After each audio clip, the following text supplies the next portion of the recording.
నమస్తే సార్. మా ఎన్ఎంసీ నమస్తే. ఛానల్ మీ స్వాగతం పలుకుతుందండి. మరి నేచర్ మెడిటేషన్ ఛానల్ యొక్క ప్రేక్షకులకి మీ యొక్క ధ్యాన అనుభవాల్ని పంచాల్సిందిగా కోరుతున్నాను. ముందుగా ఒకసారి మిమ్మల్ని మీరు మా ఛానల్ వారికి పరిచయం చేసుకోండి. అందరికీ నమస్కారం. నా పేరు గణేష్. మాది కోనసీమ జిల్లా కొత్తపేట అనే గ్రామం మాది. Okay sir. మీరు ధ్యానంలోకి ఎప్పుడు వచ్చారు? ఎవరి ద్వారా వచ్చారు? నేను 2006 ఎండింగ్‌లో నాకు మెడిటేషన్ తెలిసింది. అప్పటికే అంటే నేను ఒక డిప్రెషన్‌లో ఉండేవాడిని. నాకు తెలియకుండా తెలియని ఒక అభద్రతాభావం చోటు చేసుకుంటే నేను కుంఫు మాస్టర్‌గా ఉండేవాడిని. మా ఊర్లో కుంఫు నేర్పుతున్న మా శిష్యుడు స్టూడెంట్ ఒక అబ్బాయి ధ్యానం తాలూకా పాంప్లెట్ పట్టుకొచ్చి ఇవ్వడం జరిగింది. ఆ పాంప్లెట్‌లో వేరే సుషుమ్నా నాడి ధ్యానం అని ఉండేదన్నమాట. ఆ ధ్యానం నేను చేస్తున్న 1 వీక్‌లో నాకు చాలా ఉపశమనం కలిగింది. అంటే బాగా హాయిగా అనిపిస్తే అప్పుడు ఎవరో చెప్పారు, ఒక మిత్రుడు, మీ ఊర్లోనే ఒక పిరమిడ్ ధ్యానం అని చేస్తూ ఉంటారు. అంటే ధ్యానం అనే పదం చెవిలో వినపడితే చాలు, అది ఏ ధ్యానమైనా సరే నాకు అనవసరం, అక్కడికి వెళ్ళిపోవాలని చెప్పేసి అంత ఉత్సాహంగా ఉండేవాడిని. ఓకే. ఆ టైంలో పిరమిడ్ ధ్యానం అనగానే ఎక్కడ ఉంటుంది అనేది ఒక చోట చెప్పారు, కొత్తపేటలో సత్యా పిరమిడ్లో ఉంది. అక్కడికి వెళ్ళగానే అక్కడ అందరూ వెళ్ళిపోయారు, ఎవరు లేకపోతే అప్పుడు పిరమిడ్ కట్టిన అమ్మ భవాని, మా అమ్మని పిలుచుకుంటాం మేము, ఆవిడ నాకు ధ్యానాన్ని నేర్పారు.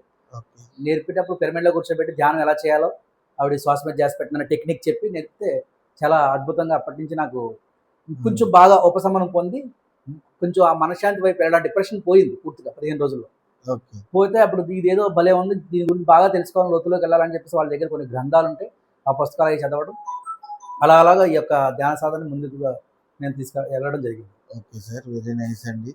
సార్, మరి ఇప్పుడు మీకు నాదయోగి ఫౌండేషన్ అనే పేరు పెట్టి మీరు నాదయోగిగా మారారు. అంటే ఒక కుంఫు మాస్టర్ నుంచి ఒక సంగీత నాదానికి అస్సలు సంబంధం లేని రూట్ ఇదంతా.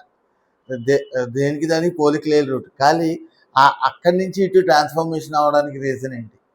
యాక్చువల్గా నేను ఎప్పుడైతే నా డిప్రెషన్ పోయిందో, ఎప్పుడైతే నాకు ఈ ఆత్మజ్ఞానం ఒక అంకురార్పణ జరిగిందో, అప్పుడు ఒక నాకు గొప్ప గురువు తారసపడ్డారు. ఆయనే పితామహ బ్రహ్మశ్పత్రి పత్రిజీ. వారు సాంగత్యంలోకి వెళ్ళిన తర్వాత వారిని స్ఫూర్తిగా తీసుకొని వారు ఏదైతే ధ్యానం అందరికీ చెప్తూ, అలాగే వారి యొక్క వేణునాదాన్ని వింటూ, ఆ విన్నప్పుడు మొదటి రోజునే చాలా ఆనందం వేస్తుంది అనమాట. ఆ వేణునాదంలోంచి ఆయన ఆ వేణువు ప్లే చేస్తుంటే అందులోంచి ఏవో తరంగాలు అలా వెళుతున్నట్టుగా నేను ఆ దృశ్యాన్ని చూశాను మొట్టమొదటి రోజే. ఇంటి ఎంత అద్భుతంగా ఉంది, ఈ గురువుగారు ఎంత అద్భుతంగా ప్లే చేస్తారు వేణువు, ఇలాంటిది మనం కూడా నేర్చుకోవచ్చు. ఎందుకంటే ఏదైనా ఒక కళ ద్వారా చాలామందిని జాగృత పరచొచ్చు.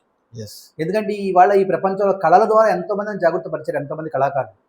అంటే ఒక కళ, ఆ కళలో మనకు నైపుణ్యం ఉంటే, ఆ నైపుణ్యాన్ని మనం పెంచుకుంటే మనం ఎంత గొప్పగా మనం అనుకున్న కాన్సెప్ట్ ముందుకు తీసుకెళ్ళొచ్చో, అది గురువుగారిలో చూసి నేను కూడా అలా చేయాలని వేణువు నేర్చుకుంటే వారే నన్ను ఎంతో స్ఫూర్తిదాయకంగా, ఎంతో ఎంకరేజ్మెంట్తో వారు ఎప్పుడు కనిపించిన ఫ్లూట్ వాయించమని, ఫ్లూట్ నేర్చుకోమని అలా నన్ను వెన్ను తట్టుతూ వారు ఎంతో ఎంకరేజ్ చేసి ఎంతో ప్రోత్సాహాన్ని ఇచ్చి నన్ను ముందుకు నడిపించారు మా గురువు గారు పత్రి మహారాజ్.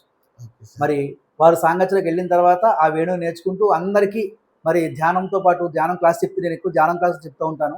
ధ్యానం క్లాసులు చెప్తూ ఈ వేణువు వాయిస్తుంటే వాళ్ళు ఎంతో ఆనందంగా, చాలా బాగా ధ్యానం కుదిరింది, మేము చాలా థాట్ స్టేట్లోకి వెళ్ళామని చెప్పడంతో పాటు ఇంకా దాని మీద ఆసక్తి పెరిగి ఒక మంచి గురువు గారిని వెతుక్కొని తిరుపతిలో వారి దగ్గర నేను సంగీతాన్ని నేర్చుకుని, మా గురువుగారు మండ అన్నకృష్ణ గారు తిరుపతి నేర్చుకున్న తర్వాత ఇంకొంచెం అంటే ఒక పక్క వాయిద్యాలు కూడా పెట్టుకొని, సాకార వాయిద్యాలు మరి మన ధ్యానం క్లాసుల్లో, అలాగే వార్షికోత్సవాల్లో, అలాగే ధ్యాన మహాయజ్ఞాల్లో నా వంతు పాత్ర పోషిస్తున్న సమయంలో నాకు ఒక ఆలోచన వచ్చింది. ఈ ప్రపంచానికి మనం వాళ్ళ పత్రిజీ ఎంతో తన శరీరాన్ని ఎంతో శ్రమించి ఎంతోమందిని ఆయన చైతన్యపరిచారు, ధ్యాన యొక్క శాస్త్రాన్ని అందించారు, అహింస ధర్మాన్ని అందించారు. మరి వారు చెంద చేరిన తర్వాత మరి ఈ మిషన్లో భాగంగా దీన్ని మనం ఇంకొంచెం ముందుకు తీసుకెళ్ళడానికి మనం ఏం చేయాలి, ఏదో ఒకటి చేయాలన్నప్పుడు నాకు అనిపించింది అంటే ప్రతి పట్టణాల్లో, ప్రతి ఊళ్ళలో మనం చాలా ఈ కళ ద్వారా అందరినీ చైతన్యపరచాలనే ఉద్దేశంతో నాదయోగి ఫౌండేషన్ అని మనం స్థాపించాం. ఇది కాశీలో నాదయోగి అని నాకు బిరుదు ప్రదానం చేశారు మన మాస్టర్స్. అక్కడి నుంచి నేను నాదయోగి ఫౌండేషన్ అనేది ఇనాగ్రేషన్ కూడా అక్కడే చేసుకున్నాం. ఆ నాదయోగి ఫౌండేషన్ ద్వారా ప్రతి పట్టణంలో సామూహిక జనాలు జరగాలి. ఎందుకంటే ఇవాళ ఈ ప్రపంచంలో ఎన్నో యుద్ధాలు, ఎన్నో కక్షలు, కార్పణ్యాలు జరుగుతున్నాయి. ఈ ప్రపంచం మారాలంటే ఒకే ఒక ఆయుధం, ధ్యానం అనే ఆయుధం. మనిషికి శాంతి రావాలంటే ఎన్ని మాటలు చెప్పినా కాదు, ముందు శాంతి కాముకులు కావాలి. వాడు ధ్యానంలోకి వెళ్ళి అంటే కొంత పర్సంటేజ్ అయినా సరే వెళితే కనుక ఆ తరంగాలు ఈ ప్రపంచానికి వ్యాపించి ఆ మార్పుకి ఇది చాలా నాంది. అందుకే పత్రిజీ ధ్యాన మహాయజ్ఞాలు పెట్టారు.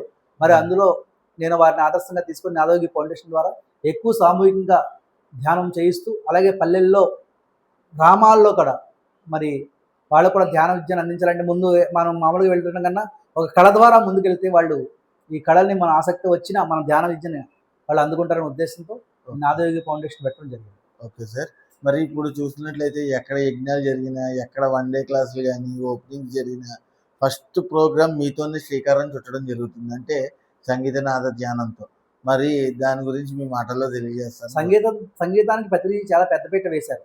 ఎలా అయితే ధ్యానము, శాకాహార జగత్తు, ధ్యాన జగత్తు, ద్రవణ జగత్తు ఎలా ఉందో అలాగే సంగీతం ఎప్పుడూ ఉండాలి. సంగీతం మనిషిని ఏకీకృతం చేస్తుంది. మనిషిని పరిపరి విధాలుగా పోనవదు. ఒక 100 మంది ఉన్నారనుకోండి, అందరూ ఊరికే మాట్లాడుతారనుకోండి, ఒక సంగీతం మీరు ఏదైనా ఒక చక్కటి ఆలపించారనుకోండి, వెంటనే అందరూ ఒక అటెన్షన్కి వస్తారు. ఇది నేను చూస్తూ ఉంటాను, నేను కార్యక్రమాలు చూస్తాను. అలాగే పత్రిజీ అలా చేస్తారు. పత్రిజీ వేణువు తీసి ఒక్కసారి ప్లే చేయడం మొదలు పెడితే మొత్తం అంతా పిన్ డ్రాప్ సైలెన్స్ అక్కడ. ఓకే. సంగీతం ఏం చేస్తుందంటే మనసును పరిపరి విధాలుగా పోనకుండా అక్కడ కట్టి పడేస్తుంది. అందుకే చూడండి, ఒక శబ్దం మీరు వస్తున్నప్పుడు మనకు తెలియకుండా మన కాలు అవుతుంది, మన చెయ్యి అవుతుంది అంటే అందులో మనం పారవశులు అవుతాం. శిశురు వేత్తి పసురు వేత్తి వేత్తిగానం వర్షంపడి అన్నారు.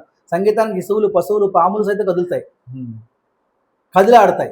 అలాగే ఎన్నో లోపల ఆ సంగీతం తరంగాల ద్వారా వచ్చే ఆ ప్రకంపల ద్వారా రావడం వల్ల లోపల ఎన్నో రుగ్మతుల నుంచి కూడా బయటపడ్డారు ఎంతోమంది. ఇది ఎంతోమంది మన యొక్క అనుభవాలు మనం విన్నాం. కనుక సంగీతం అనేది మొట్టమొదటిగా, తర్వాత మన భారతదేశంలో ఏ కార్యక్రమం మొదలుపెట్టినా అక్కడ ముందు డ్యాన్స్ కానీ లేకపోతే ఒక సంగీతం కానీ వీటితో మొదలు పెడుతూ ఉంటారు.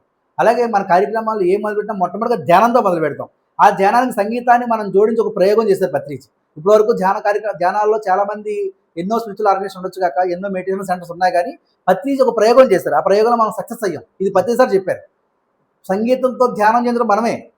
ఇంత గొప్పగా సక్సెస్ అయిందంటే అది దాని గురించి ఆయనకి అంత అవగాహన ఉంది కాబట్టి, అంత స్పృహ ఉంది కాబట్టి మరి ఆ సంగీతం. ఎందుకంటే నాదోపాసన ద్వారా చాలామంది పరమాత్మను చేరుకున్నారు. త్యాగరాజు కానీ, పురంధరదాసు వారు కానీ, శ్యామశాస్త్రి గారు కానీ, మరి ఇలా ఎంతోమంది, మరి తులసిదాస్ కానీ నాదోపాసన ద్వారానే భగవంతుని చేరిపోయారు.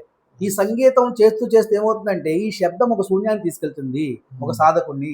ధ్యానానికి మరింత లోతులోకి వెళ్ళడానికి సంగీతం చాలా దోహదపడుతుంది. అందుకోసం సంగీత నాద ధ్యానం పెడతారు. ఇది అలవాటుగా మనకి సాంప్రదాయంగా వస్తుంది కాబట్టి మన పెరవల్ సొసైటీలో మన వాళ్ళు కూడా ఎక్కడ ఏ ప్రోగ్రాం జరుగుతున్నా ఇక్కడ మనం పెట్టుకుంటాం. మనం కూడా ద్రాక్షారంలో మరి మీ నాన్నగారు గుప్తా గారు మన ధ్యానయజ్ఞం పెట్టినప్పుడు మా బృందంతో చక్కటి సంగీత ధ్యానం ఇక్కడ చేయించారు. మరి పరమశివుడు సన్నిధిలో ఎంత ఆనందంగా ఉందో చెప్పలేము. ఇంచుమించుగా 1.5 year అయ్యింది అది జరిగి. చాలా అద్భుతం. ఓకే సార్, థ్యాంక్ యూ అండి. సార్ మరి అదే విషయంగా వస్తే ఇప్పుడు పిల్లలకి చాలామంది ఎలా పడితే అలా సతమతం అవడం మీరు చూస్తున్నారు. అంటే యువతరం కానీ చిన్నపిల్లలు కానీ మరి వాళ్ళకి ధ్యానంలో రావాలన్నా, శాకాహారులుగా మారాలన్నా మీరు ఏమైనా సలహా చెప్పదలుచుకుంటే మన ఛానల్ చూస్తున్నా అంటే ఎప్పుడు ఎలా ఉంటుందంటే చాలామంది పిల్లలకి ఇచ్చేసేయాలి అని అనుకుంటూ ఉంటారు.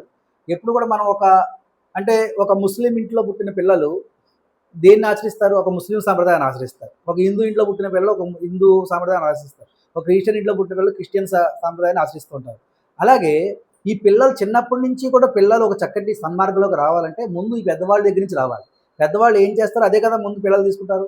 కనుక వీళ్ళ ముందు ధ్యానం చేయటం, ధ్యానం యొక్క అవగాహన వీళ్ళు చేసుకుంటూ వీళ్ళు మొదలెడుతుంటే వీళ్ళని చూస్తే పిల్లలు చేస్తుంటారు. అందుకనే చిన్నప్పటి నుంచే విద్యను అభ్యాసం చేయాలన్నారు. గురుకులానికి అంతే పంపేవారు. చిన్నప్పుడు గురుకుల పాఠశాలకు ఎప్పుడు పంపేవారు? పెద్ద వయసు వచ్చాక పంపేవారు కాదు, చిన్నప్పుడే పంపేవారు.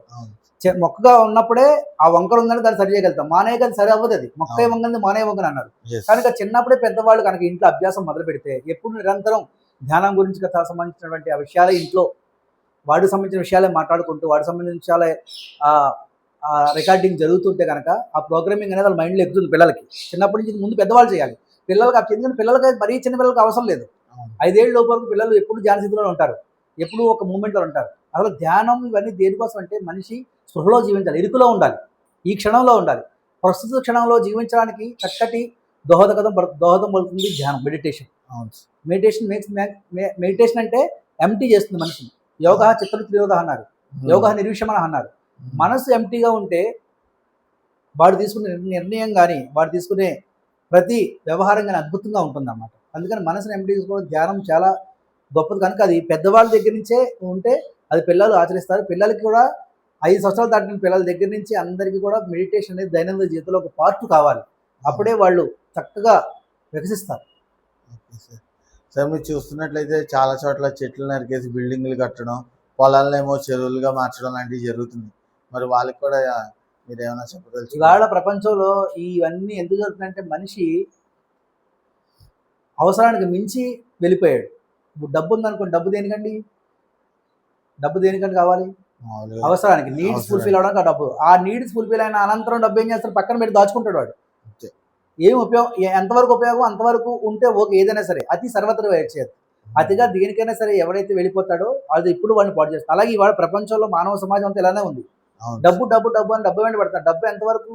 నీడ్స్ వరకు. ఆ నీడ్స్ దాటి వరకు ఇంకా వెళ్ళిపోతున్నాడు వాడు. ఎందుకంటే దానిపైన సరే అవగాహన లేక, జీవితం పట్ల అవగాహన లేక చెట్లు నరుకుతున్నాడు. ఇవాళ చెట్లు నరుకుతున్నాడు, రేపు పొద్దున ఆక్సిజన్ మనం కొనుక్కోవాలి పరిస్థితి. ఆల్రెడీ మన దేశంలో ఢిల్లీలో కూడా స్టార్ట్ అయిందని విన్నాం ఈ మధ్య. Yes. ఆక్సిజన్ కొనుక్కోవాల్సిన పరిస్థితి వస్తుంది. ఇవాళ నీళ్లు కొనుక్కోలేం కదా ఒకప్పుడు, అవును ఇవాళ నీళ్లు కొనుక్కుంటున్నాం. రేపు పొద్దున ఆక్సిజన్ కొనుక్కునే పరిస్థితి వచ్చినప్పుడు అప్పుడు ఆలోచిస్తే ఏమీ లేదు.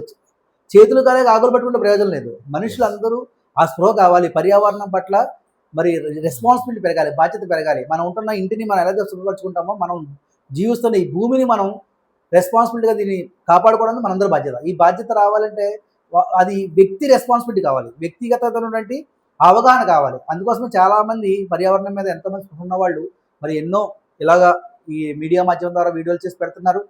ఇది ఎవరికి వాళ్ళకి రావాలి. చెట్లు కాపాడుకోవాలి, మూగజీవాలను కాపాడుకోవాలి, మరి నీటిని మనం నిల్వలు చేసుకోవాలి. పర్యావరణ పరిరక్షణ అనేది ప్రతి మనిషి యొక్క బాధ్యత. దీన్ని ఎప్పుడైతే మర్చిపోతారో రాబోయే రోజుల్లో చాలా ఎదుర్కోవాల్సి వస్తుంది. ఇప్పటికే చాలా ఎదుర్కొంటున్నాం. విపరీతమైన ఉష్ణోగ్రత పెరిగిపోయింది. మనం ఎంత వేడమైన ఒకప్పుడు తట్టుకునేవాడు. ఇవాళ కాంక్రీట్ జంగిల్స్ ఎక్కేసినాయి. కాంక్రీట్ జంగిల్స్ పెరిగిపోవడం వల్ల ఏమవుతుంది? ఇవాళ వేడిని తట్టుకోలేకపోతున్నాం. ఇప్పుడున్న టెంపరేచర్ మనం చిన్నప్పుడు ఉండేది, కానీ తట్టుకోగలిగాం. ఇప్పుడు తట్టుకోలేని పరిస్థితి. ఎందుకంటే విపరీతమైన కాంక్రీట్ జంగిల్స్. ఎక్కడ జాగా ఉంచట్లేదు మనిషి. ఎక్కడంటే అక్కడ భూమిని కప్పేటేస్తారు, ఎక్కడంటే అక్కడ భూములు తవ్వేస్తున్నారు.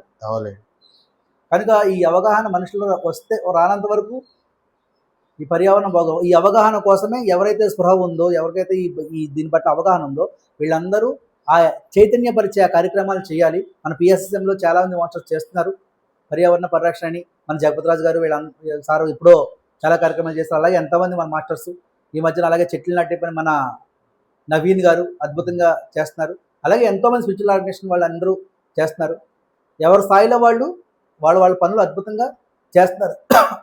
అలాగే ఈ అవగాహన ఉన్నవాళ్ళు, ఈ స్పృహ ఉన్నవాళ్ళు తెలియని వాళ్ళకి చెప్పడం, ఏదైనా కార్యక్రమాన్ని చేపట్టడం. 1,00,000 మాటలు సున్నా. ఒక పని ఏదైనా ఉపయోగకరం చూపించాలి. ఓకే సార్, మీ విలువైన సమయాన్ని మా ఛానల్ వరకు కేటాయించి మంచి అనుభవాలు, సందేశాలు పంచినందుకు మా ఎన్ఎంసీ ఛానల్ తరఫు నుంచి మీకు ధన్యవాదాలు సార్. Thank you.